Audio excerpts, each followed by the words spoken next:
Om Namo Bhagavate Vasudevaya. Om Namo Bhagavate Vasudevaya. Om Namo Bhagavate Vasudevaya. Welcome to today's reading from Brilliant as the Sun, a retelling of Srimad Bhagavatam, Canto 3, Part 1. We're reading from Vidura's Pilgrimage. This is the title of the book. And at the moment, we are going to begin the third chapter, which is the Lord's Pastimes out of Vrindavan. Yesterday we read chapter 2, Remembrance of Lord Krishna, and the first chapter was Questions by Vidur. So Uddhav is describing all the pastimes to Vidur.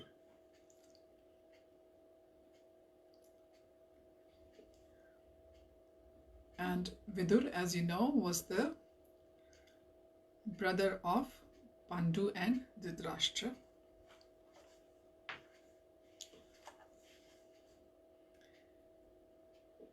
The Lord's pastimes of out of Vrindavan. Uddhav describes Krishna's pastimes in Mathura and Dwarka, including his final pastime of departure from the world. The sun was low in the sky, and the cowherds could be heard calling farewells to each other as they slowly returned to their homes after a long day. Striding home in pairs or groups, they talked excitedly about the day's news. The chief topic of the interest was the arrival of Prince Akrur from Mathura.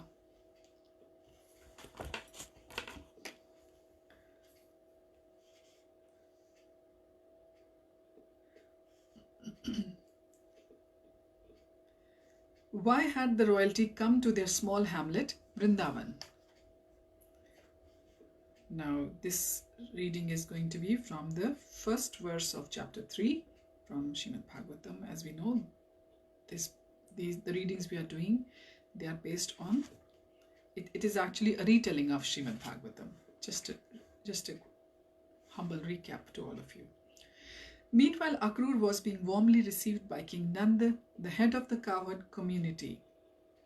After resting, he was served a sumptuous meal replete with succulent dishes prepared from the milk of Vrindavan's prize cows.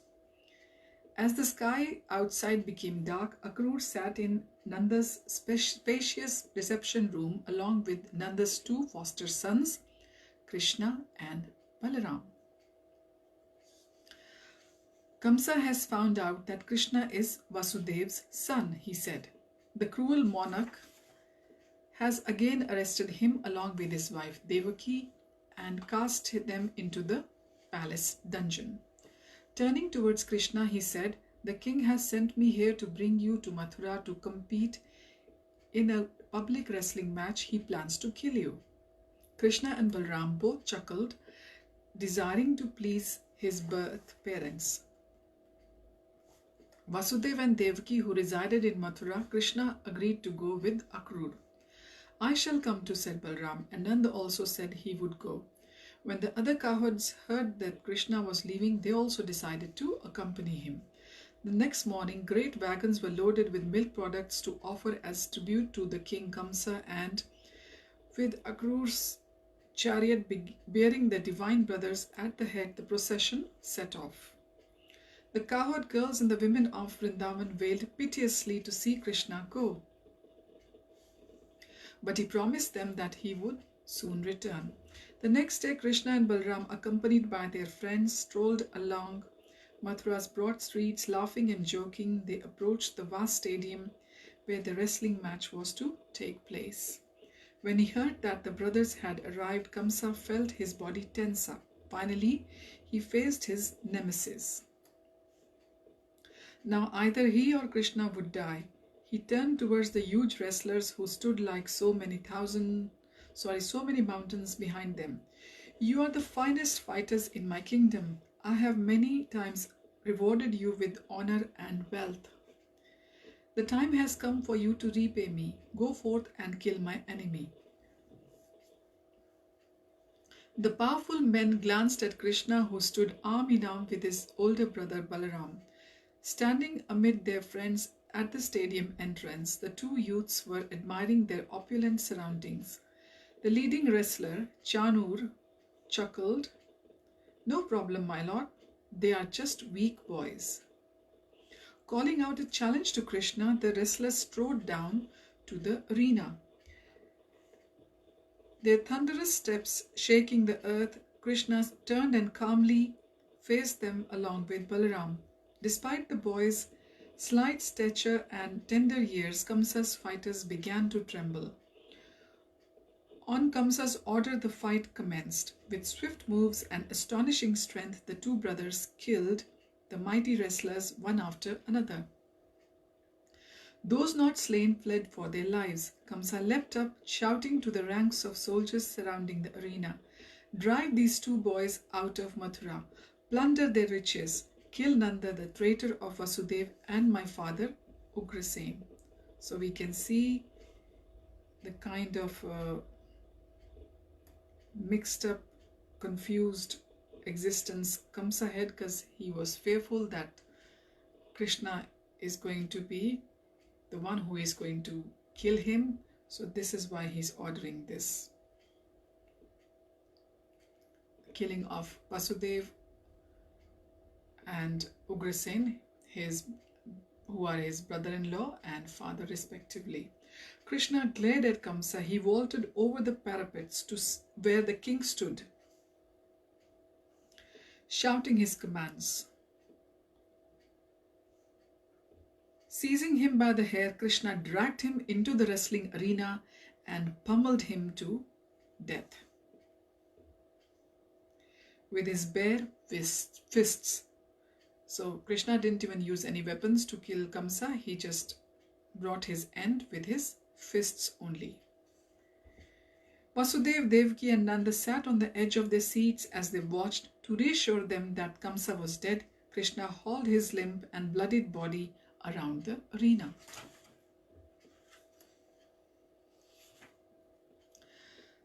Verse 2 of chapter 3 from Srimad Bhagavatam, Canto 3 from Srimad Bhagavatam. Now, after Kamsa's death,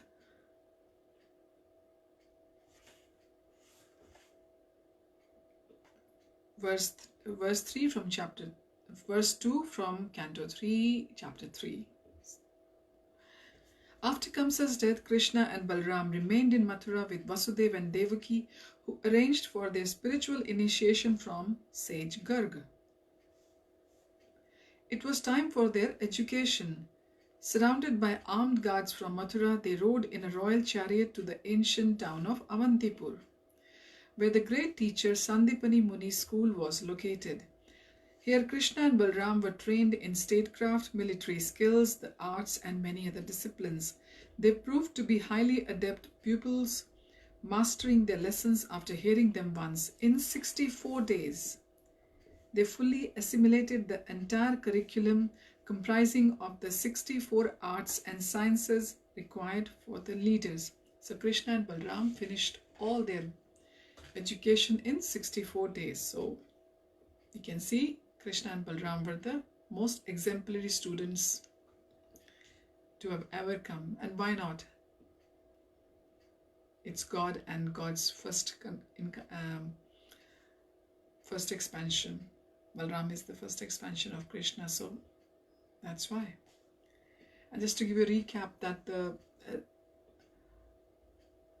you can just imagine how old was Krishna here. Krishna was very young. He was, I think, barely 12 years old or 10, something like that. Santipani beamed with joy to have such wonderful students. "I am blessed indeed," he said, as they bowed before him at the end of their studies. "Now we must offer you dakshina," said Krishna. "What would you like?" Knowing the boys to be divine incarnations, Sandipani said, "Some time back, my son drowned in the sea. Please return him to me alive." The brothers went at once to the beach where the boy had perished and summoned the ocean deity Samudra. When the god came before them, they asked for the boy's return. He replied, "I did not take him. He was swallowed by the demon Panchajanya, who dwells in my depths." Krishna dived into the sea and found the demon, whose body was in the shape of a conch shell. He slew him, but he did not find the boy in his belly. He then went to the abode of Yamaraj, Lord of Death, The great god offered him all respect and on Krishna's request returned Sandipani's son. The two brothers took him back to their teacher, who, after blessing them, gave them leave to return to Mathura. Now we're going to move to verse 3 of chapter 3. Some years passed, and one day a Brahmin visited Krishna in his palace. After being received with great respect, the Brahmin said, "Lord, I bear a letter from Princess Rukmini." Krishna listened intently as the Brahmin read Rukmini's words. "My dear Lord, having heard of your limitless virtues, I have set my heart on you. Please come to my city Kundin and take me as your wife. There is no time to lose, for tomorrow I am supposed to wed Shishupal. If that happens, I shall die. Please save me." Krishna at once had his chariot made ready. As the sun was setting, the Lord boarded it and his chariot Daruk. So Daruk was the charioteer of Krishna, urged on his 4 great steeds. In a single night they covered 1,000 miles, arriving in the festively decorated city of Kundina just as Rukmini was coming out of her father's white marble palace. Thousands of kings had come to see her wedding. Struck by Rukmini's exquisite beauty, many fell in a swoon from their horses and chariots.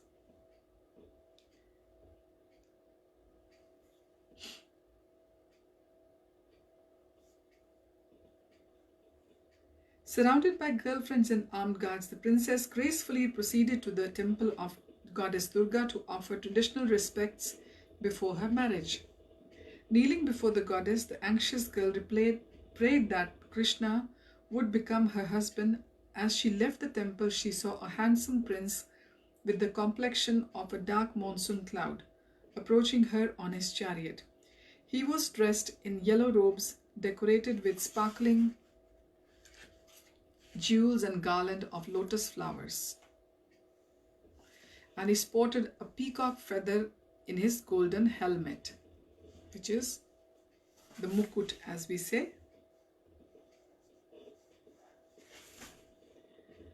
Immediately recognizing her lord from the many descriptions she had heard, Rukmini felt her heart surge with joy. Krishna advanced fearlessly towards the smiling princess, took her by the hand, and swept her up into his chariot. As the other kings looked on with open mouth incredulity, he slowly rode away. His brother Balram, who had followed him with the Yadu army, began to beat back the belligerent kings as they came to their senses and gave chase to Krishna. In a very short time they were all overcome, and the victorious Krishna left the city with his prize. Chapter 3, verse 4 now. Sometimes later it came to Krishna's attention that King Nagnajit of Koshal had set a humanly impossible challenge for the hand of his beautiful daughter Satya. As the indwelling supersoul, Krishna knew that this girl had long cherished the hope of marrying him. He thus set out for Nagnajit's kingdom.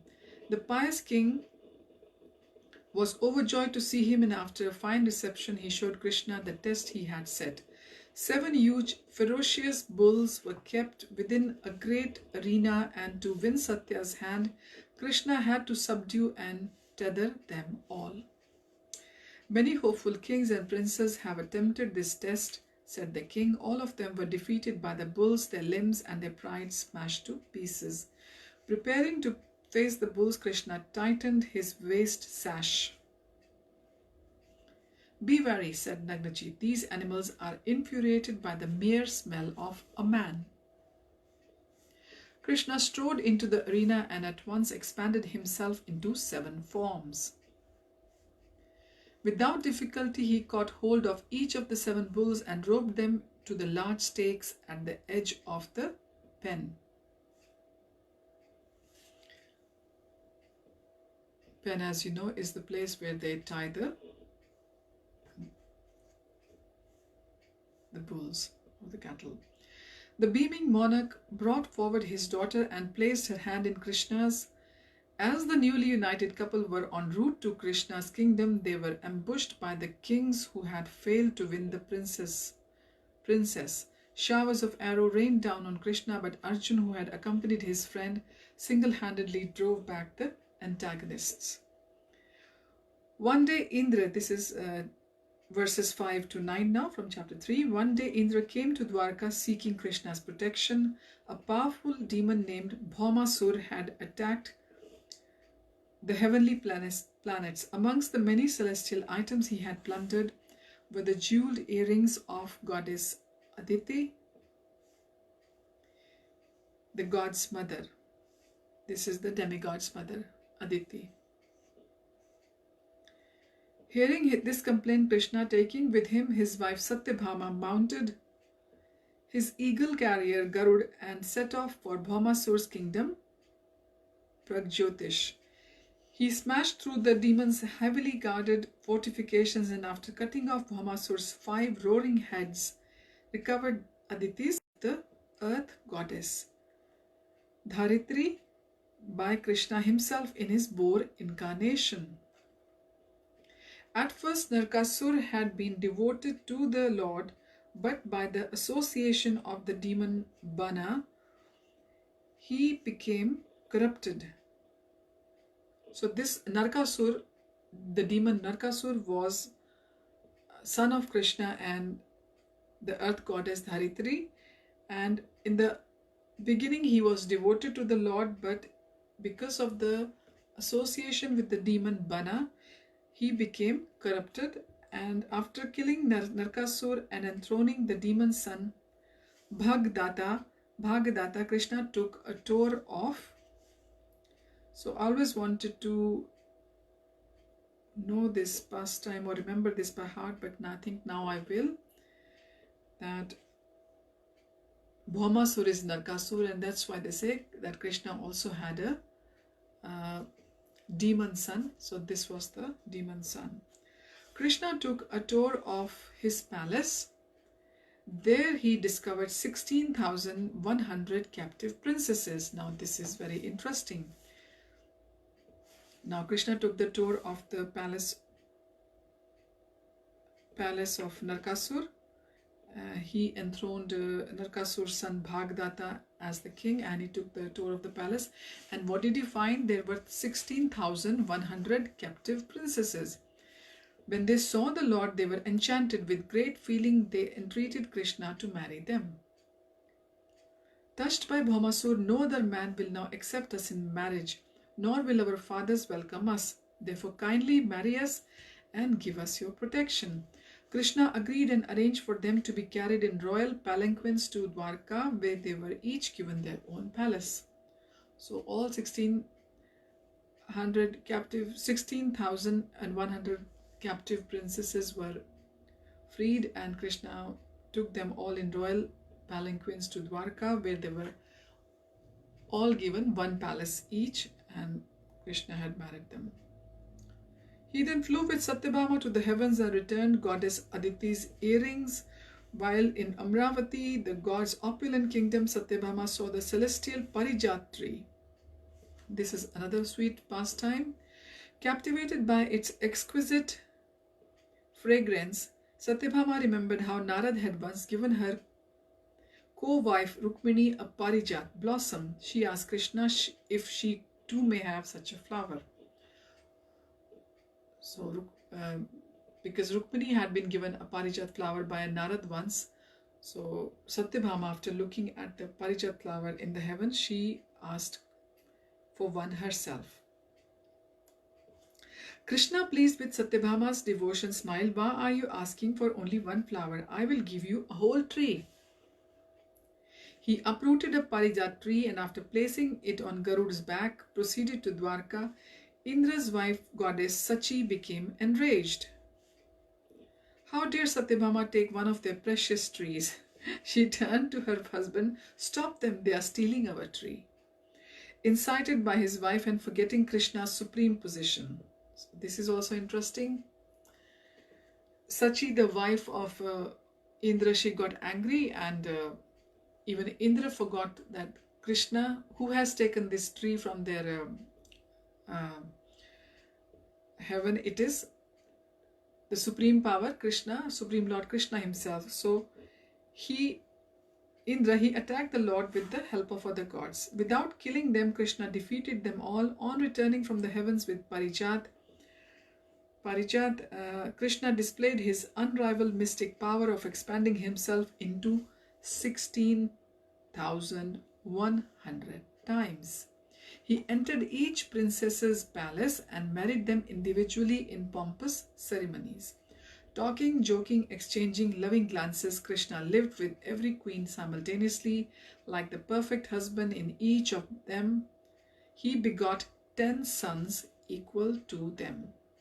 So if somebody asks you that how come Lord Krishna married all these queens, and you can just explain that for a normal man to marry one wife and to keep one wife is so difficult. This is Supreme Personality of God himself. He can expand himself into 16,100 forms and go into each palace and marry each of the princes. And each of the princes, they had 10 sons through Krishna, and they were equal to Krishna himself. Verse 10 of chapter 3 now.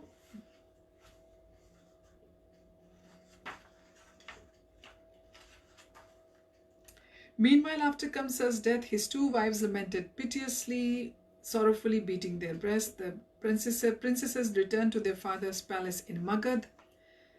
Jarasandh smashed his iron-like fist against the wall. He decided to avenge his daughters by killing Krishna and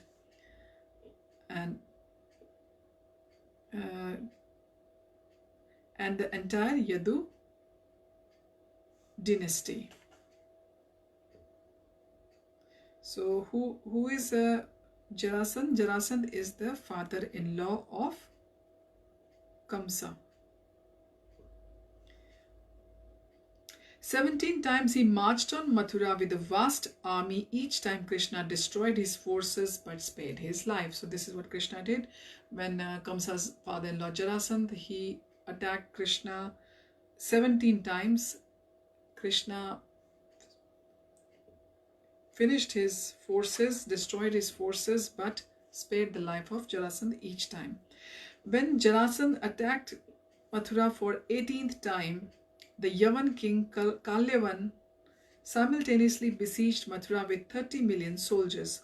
Wanting his devotees to get the credit for slaying both the kings, the Lord refrained from fighting them, choosing instead to protect his citizens by relocating them to the fortress city Dwarka. So you can see here, Krishna arranged it in such a way that the Kalyavan, he besieged the city, Mathura with 30 million soldiers. And what happened is Krishna left the fighting between Jarasandh and Kalyavan, and Krishna took all his citizens to protect them to Dwarka, to the fortress city of Dwarka. So this was the move from Mathura to Dwarka now. After this, he returned to the battlefield where he was challenged by Kalyavan. Declining to fight, Krishna fled into the mountains with Kalyavan in hot pursuit. He chased Krishna up into a cave where he saw a sleeping figure. Thinking it was Krishna, the Yavan king violently kicked him. The sleeping man was King Muchukunda, who had been resting for thousands of years. The gods had given him the benediction that by his mere glance he could burn to death anyone who woke him untimely. Thus Kalyavan's body was at once consumed by flames. Meanwhile, Jarasandh assumed Krishna had been killed and he returned to Magad. Several years later, empowered by Krishna, Bhim slew Jarasandh in a wrestling match. On another occasion, Shishupal's friend Shalva attacked Dwarka. When Krishna kidnapped Krishna kidnapped Rukmini just before her wedding to Shishupal. Shalv was one of the kings who futilely tried to stop him. After his defeat at Krishna's hands, Shalva performed severe austerities to petition a benediction from Shiva. He received a powerful warplane with which he terrorized Dwarka. At the time of Shalv's attack, Krishna was in Indraprasth with the Pandavas. Krishna's valiant sons defended Dwarka. When Krishna heard of the siege, he hurried home and personally killed Shalva. So we will continue from here onwards in our next reading, because we still have got few pages left of this chapter. Thank you for joining in hearing of these pastimes of Lord outside the Vrindavan. Wish you all a very nice day ahead. Hare Krishna.